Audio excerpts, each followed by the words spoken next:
Bog svima, ja sam Inja, imam 16 godina. Sad se nalazim u mom koleđu koji se zove Sussex College. Ovdje pohađam prvu godinu koleđa i pohađam 3 predmeta, pravo, psihologiju i drama.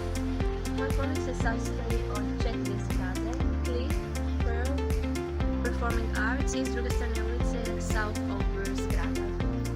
Inače je ovdje sa puno učenika, ali sada imamo praznike jer tjeram, tako da je prazno. I žao mi što sam ovdje samo 3 mjeseca, htjela bi biti ovdje duže, uživam ovdje. I preporučujem svima da ako imate bilo kakvu priliku studirati u inozemstvu, da učinite to jer je stvarno super.